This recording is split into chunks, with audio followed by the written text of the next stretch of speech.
Vadiwa vateereri tinokugamuchirai zvekare kune chimwe chirongwa pano paZim Facebook Secrets and Confessions. Tadzoka zvekare nemamwe mamessages. Pane nyaya yandasenderwa navanzvadzi vedu. Inyaya inonzwisa tsitsi, inyaya inorwadza. Regai tinzwe vachirondedzera nyaya yavo. Makadi yenyu. I'm a woman aged 23. I'm yet to turn 24 this year. So inini nyaya yangu yakati rebei. I'll try to be short as much as I can. So inini, I fell in love with my ex-husband as soon as I finished writing my O-level, and we fell in love. So everything was okay. I was really young. So ndega ndakabva ndangozviti he's the one. You know how it is kana uri mwana. So munhu iye kuti angari mombe kwandiri because we had 12-year-old age difference, and so pakudanana paye we then decided kuti ini nditizire, and it was so ndakabva ndatizira 2 weeks ndatizira pakaunzwa mumwe musikana pamba. Musikana iye anga ine nhumbu. She was heavily pregnant and yanga iri happy, and ininiwo ndanda to find out kuti I'm pregnant, but pakutizira ndandisingazivi kuti I'm pregnant. Hapana iza kuti ndine nhumbu, chero inini myself ndasatoziva. Ndakazofind out ndatotizira. So paunzwa musikana after 2 weeks she was heavily pregnant. Izvi zvakaitika ini ndiri mumba. Akangosvedzwa manheru kuma7 zvikanzi uri kudiwa panze. Ndobva buda panze. Abuda panze akasvika akaita nyaya dzake. Vanhu vakasiya munhu wavo vanga vauya naye ane nhumbu. Ndobva vaenda, iye ndobva sara nemunhu iye, ndobva ambotry kutotsvaga kuti omuita sei. Dzamara aona kuti it's better munhu yarare panze mumota. So vanhu vataigara navo vakabva vanditipa, like you know how women are, like taishiya nevamwe mai. Vanditipa zvikanzi pane munhu aunzwa panze apo. Ndobva ndatoti besides ini ndatotanga kunyumwa because munhu angabuda kuma7, but dzakatochaya 11 12 munhu angori panze. Akazopinda mumba kuma1. Akati achipinda ndobva ndamuti ko chii chiri kuitika. Ndobva nditi usati warara, and then we spoke about it. Abva nditi hanzi munhu adzoserwa mumba kwavo. Ndobva tarara paye. I was very young, and ndiri mwana uyo ndandiri munhu yekuti ndaingoda kungoprova, like kuda kuzviita hanzi nini I'm a good woman. I understand no matter how bad the situation is. Ndobva tarara.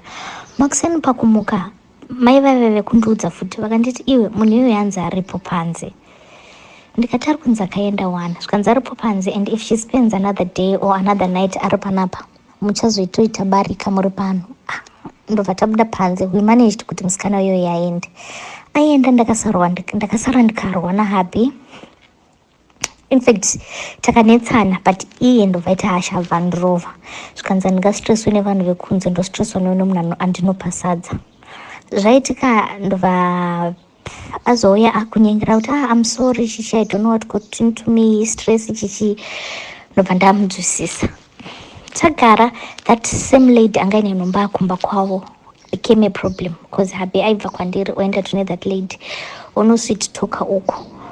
Obva to an extent yekuti akamudza kuti ndiri mukadzi wenhaka, and musikana yakasvika pakuva nenhamba dzangu inini. Aisvika pakundituka kunditi sorry for bringing your husband late kumba. It was a lot. When I ask wangu kuti ko chii chiri kuitika, obva nditi handizviziva, ari kukunyepera. Ndobva ndati ari kunyepa sei, but zvarotaura like sometimes aibva nditi hanzi ende nasanga akachena wagona kuaina. Ndomuti ona zvaangaitira zvikanzi nobheliva vanhu vekunze here kandi unobheliva inini. With time ndainetsika nenyaya yemusikana iyoyo. I also found out kuti kwanga kune vamwe vana variko kunze. I think kana vasiri 7-8 nichisanganisira newangu. Ndaingofind out bit by bit zvichisendwa pamamessage uchibata foni yemunhu. Ndaiti ndafind out ukada kumuconfronta munhu uchimubvunza haitoti zvimwe zvezvekuda ngekakuganza kana kurafura zvezve dzingoti aitonetsana. Ndaigona kutosvika pakuda kuita kunge kuda kutondirova. Ozodzoka kuti I'm sorry chichi. Ndakanzwisisa paye. Ndichinzwisisa munhu iyoyo kuti zvoni taiti tichinetsana tikangonetsana mumba lese manga muine mari.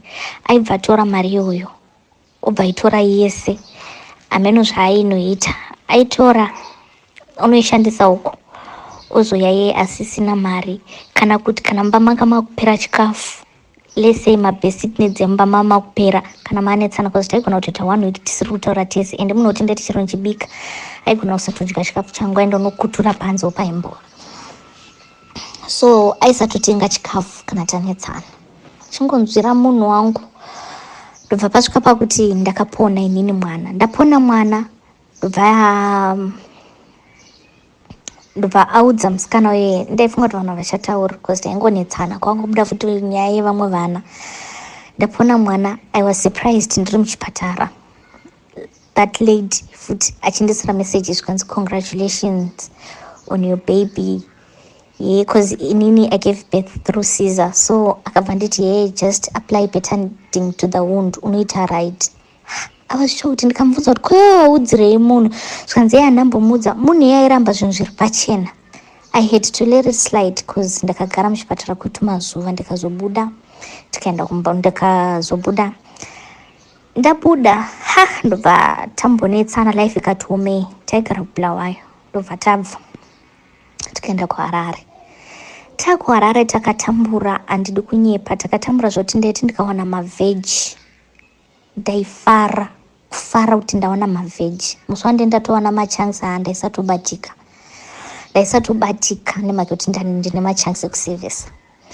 Ndakatambura nemurume wangu for 2 years because I remember takaenda kuHarare 2018 tikazodzoka kunoku 2020 kuBulawayo. Those 2 years ndaitambura kuHarare pasina chekubata asingashande and ndaitoona kuti tadya here because I would ask from my friends and my relatives kuti tidye. Naye aizotsvagawo here and there but life was tough. Ndainzwisisana nemunhu wangu nchiti zvinhu zvinonaka zvinhu zvinoita bomu. Takati tichigara pataigara kuHarare pamba pataigara panga paine mushandi like a helper maid. So maid yandaita kunge kakuwirirana naye.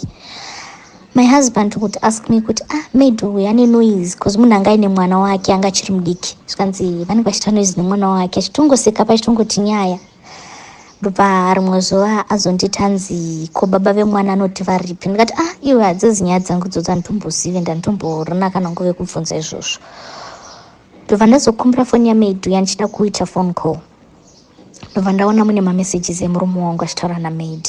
The maid ndikamubvunza abva ndibudira pachana zvikanzi I don't wanna lie ndakashaya kuti ndokuudza sei but murume wako aitondipfimba. Abva atondiratidza mamessages kuenda kunobvunza wangu kudai zvikanzi akapindwa zvizvi zvikungoganza. Ndikati ndoita sei. I had to let it slide again. 2020 takadzoka 2019 December tadzoka kuBulawayo. Takati tichisvika kuBulawayo zvinhu zvikaita nani. Mwari akazarura akatanga kushanda. Things were flowing zvokuti ndipo pataifanira kunge first days ainditira I don't wanna lie achitsiva. I think nhamo yatakaona kuHarare tiri tese. With time munhu akanakirwa nekamari kaaibata zvokuti anga akusauya kumba akusabata foni yangu kana ndichimufonera kana kuti ndikamufonera ubva daira achindishauta kuti uri kudei ndiri kubasa. Asingauyi kumba ndaiignore ndichinyarara.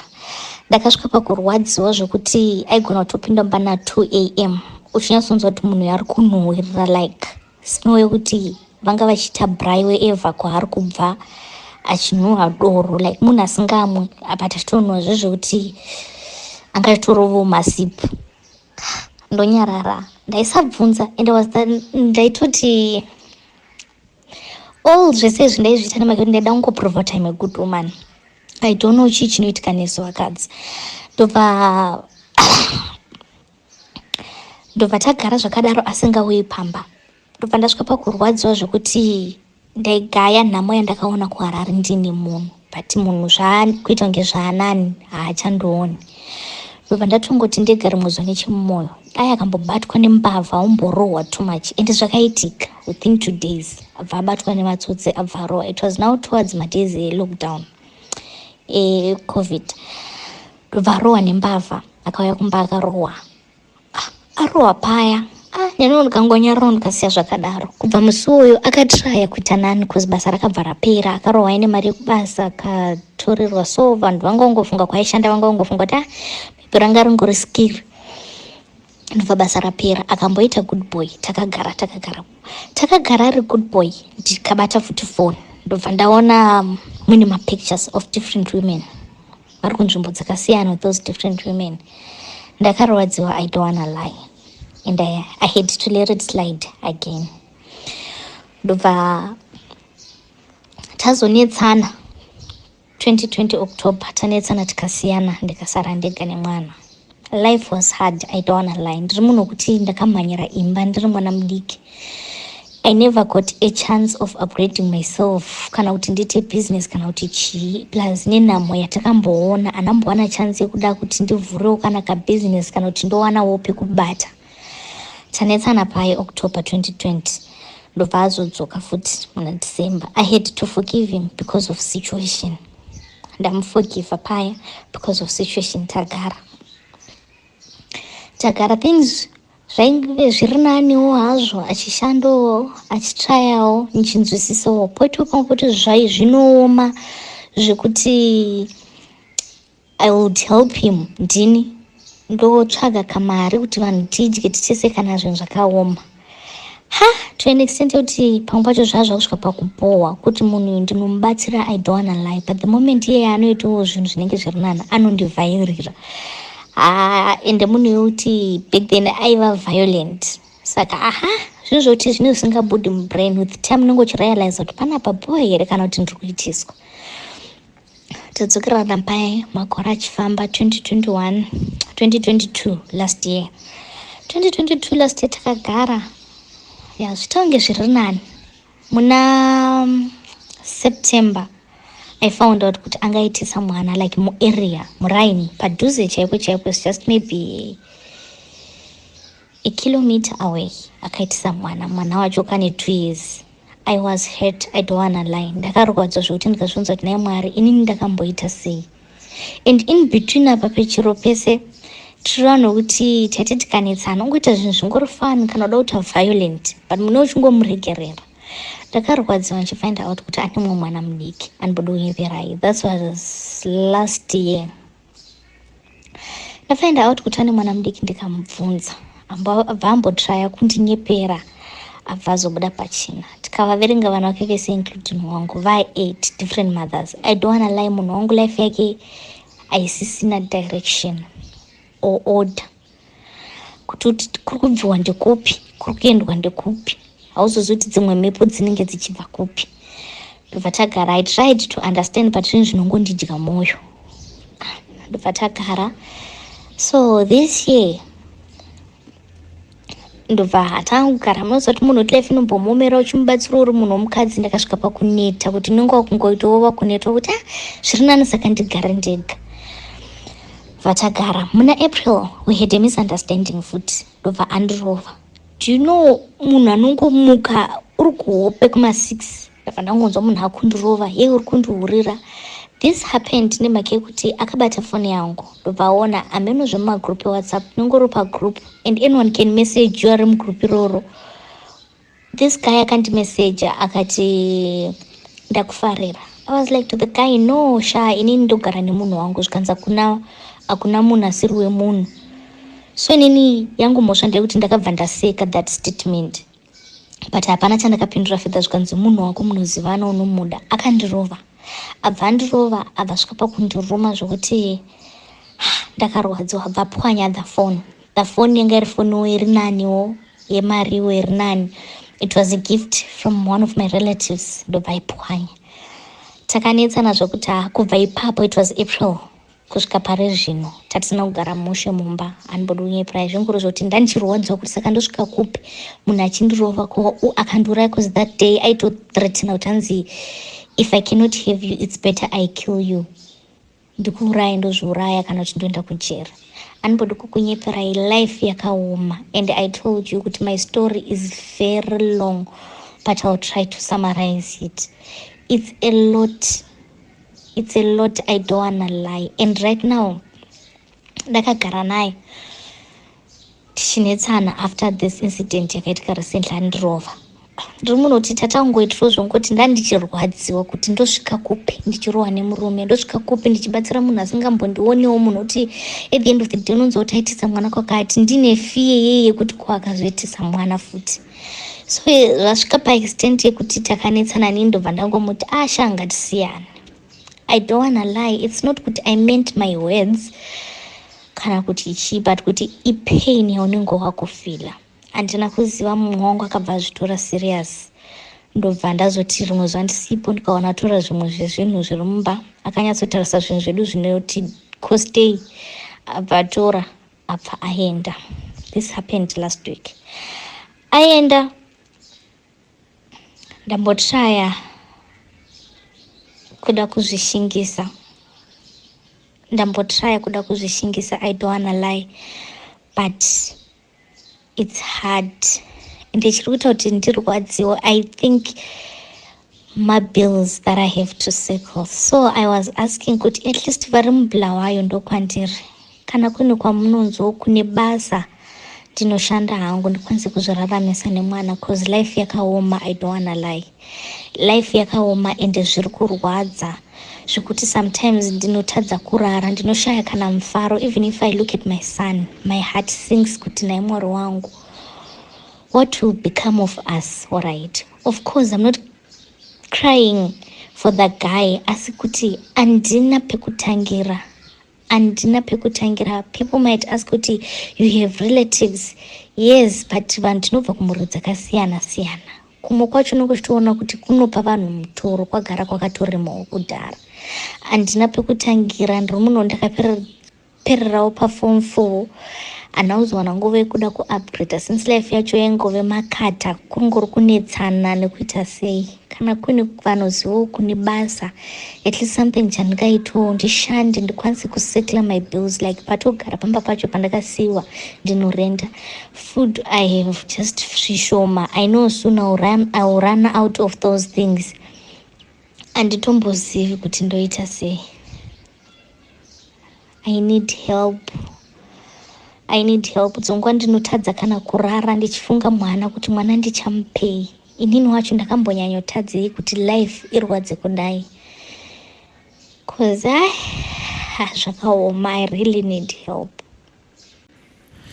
Vedare ndo meseji yandatumidzirwa nemwanasikana uyu. Kana kuri kunzi munokwanisa kumubatsira, please inbox me tuone kuti mwanasikana uyu angabatsirikana sei.